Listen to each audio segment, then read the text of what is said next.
बार की बात है।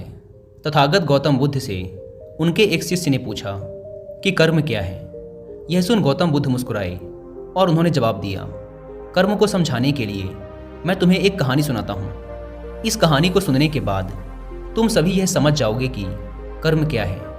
गौतम बुद्ध ने कहानी सुनानी शुरू की कि एक राज्य में एक राजा राज करता था। एक बार वह अपने मंत्री के साथ देश का भ्रमण करने निकला। भ्रमण करते करते राजा और मंत्री एक बाजार में पहुंच गए। उस बाजार में राजा का ध्यान एक दुकानदार के ऊपर गया। उस दुकानदार को देखते ही राजा के मन में ना जाने क्यों यह विचार आया कि मैं इस दुकानदार को कल फांसी की सज़ा दे दूं। यह बात राजा ने अपने मंत्री को बताई। मंत्री कुछ बोले कि उससे पहले ही राजा उस दुकानदार की दुकान के सामने से आगे निकल चुके थे और दूसरी बातें करने लगे। मंत्री बहुत ही चिंतित हो गया। वह यह बात समझ नहीं पा रहा था कि आखिर दुकानदार की गलती क्या है।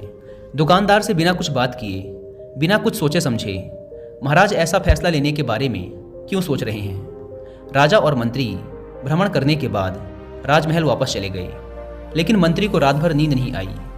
सुबह जागने के बाद मंत्री एक साधारण प्रजा का रूप बनाकर उस दुकानदार के पास गया और उस दुकानदार से पूछा, तुम बेचते क्या हो? दुकानदार ने जवाब दिया, मैं चंदन की लकड़ियाँ बेचता हूँ। फिर मंत्री ने आसपास के लोगों से दुकानदार के बारे में पूछना शुरू किया। सबने जवाब दिया कि दुकानदार किसी से बोलता नहीं, हमेशा दुखी रहता है। मंत्री को बात समझ में आ गई। वह मंत्री फिर वापस दुकानदार के पास गया और उस दुकानदार से पूछा, तुम दुखी क्यों रहते हो?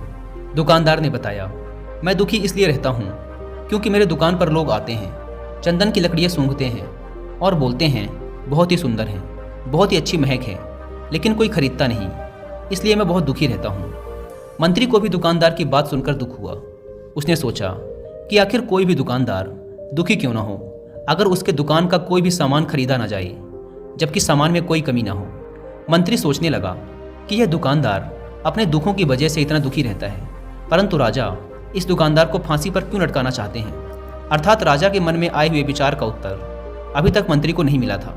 मंत्री ने फिर दुकानदार से पूछा, भाई तब तुम क्या करोगे अगर तुम्हारे दुकान की सारी चंदन की लकड़ियाँ ऐसे ही रखी की रखी रह जाएंगी तो? दुकानदार ने गुस्से के भाव में बोला, हाँ मैं जानता हूँ कि मेरी चंदन की लकड़ियाँ ऐसी ही रखी रह जाएंगी, इन्हें कोई नहीं खरीदेगा। इसीलिए तो मैं सोचता हूँ कि हमारे देश का राजा जल्दी से जल्दी मर जाए। अगर वह जल्दी से मर जाता है तो मैं उस राज दरबार में उस राजा के दाह संस्कार के लिए अपनी चंदन की लकड़ी दे देता, जिससे मुझे कुछ पैसे भी मिल जाते और इस बाजार के अलावा बाकी के लोगों को भी मेरी चंदन की लकड़ियों के बारे में पता चलता। तब फिर शायद कुछ न कुछ लोग मेरी दुकान से चंदन की लकड़ियाँ खरीदने जरूर आते। मंत्री दुकानदार की बात को सुनकर सब कुछ समझ गया, लेकिन मंत्री बहुत चतुर और समझदार भी था। उसके मन में एक विचार आया। मंत्री ने दुकानदार से चंदन की कुछ लकड़ियाँ खरीद ली। इस खरीदारी से दुकानदार को कुछ पैसे भी मिल गए और वह थोड़ा खुश भी हो गया। मंत्री चंदन की लकड़ियों को लेकर वापस राज दरबार चला गया। राज दरबार पहुंचकर मंत्री ने उन चंदन की लकड़ियों को राजा के समक्ष रख दिया और बोला कि हे राजन, ये चंदन की लकड़ियां उसी दुकानदार ने आपको भेंट की हैं जिस दुकानदार को आप कल फांसी देने के बारे में सोच रहे थे। राजा ने उन चंदन की लकड़ियों को सूंघा और उन्हें उन चंदन की लकड़ियों की सुगंध बहुत पसंद आई।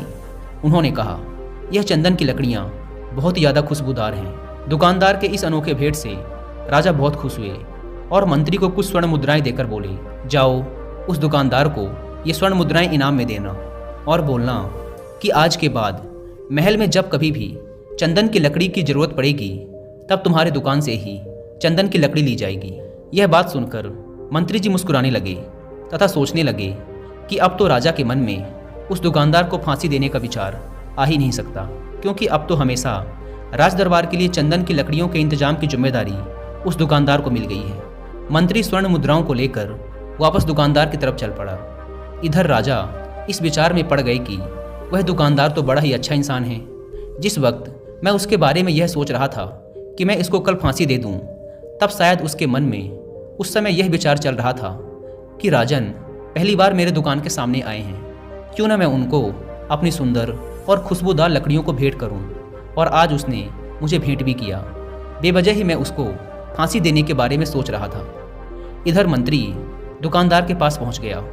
मंत्री ने राजा के द्वारा दी गई स्वर्ण मुद्राओं को दुकानदार को देते हुए कहा कि जिन चंदन की लकड़ियों को कल मैं खरीद कर ले गया था, उन चंदन की लकड़ियों को राजा ने बहुत पसंद किया और इनाम के तौर पर तुम्हारे लिए यह स्वर्ण मुद्राएं भिजवाई हैं। यह सुन दुकानदार बहुत खुश हुआ। साथ ही साथ मंत्री ने उस दुकानदार को यह भी बताया कि अब आज के बाद राज दरबार में जब कभी भी चंदन की लकड़ियों की ज़रूरत पड़ेगी तो सारी चंदन की लकड़ियाँ तुम्हारी दुकान से ली जाएंगी। दुकानदार मंत्री की बात सुनकर बहुत ही खुश हो गया। मंत्री ने दुकानदार से पूछा, क्यों भाई, तुम तो राजा के बारे में इतना बुरा भला सोचते थे, लेकिन देखो राजा तुम्हारी कितनी चिंता करते हैं। राजा कितने अच्छे हैं। राजा अपनी प्रजा के बारे में कभी भी गलत नहीं सोचते। दुकानदार मंत्री की बात से सहमत हो गया और बहुत दुखी होकर राजा के प्रति अपने बुरे विचार पर पश्चाताप करने लगा। दुकानदार मंत्री से बोला, मैं कितना गलत सोचता था राजा के बारे में। राजा तो बड़े ही अच्छे हैं, बड़े ही भले राजा हैं। भगवान करे कि राजा की बहुत ही लंबी आयु हो। यह बात सुनकर मंत्री भी बहुत खुश हुआ। फिर मंत्री वहाँ से वापस राज दरबार को चला गया और यहीं पर तथागत गौतम बुद्ध ने इस कहानी को समाप्त करते हुए अपने शिष्यों से पूछा कि अब आप ही लोग बताओ कि कर्म क्या है।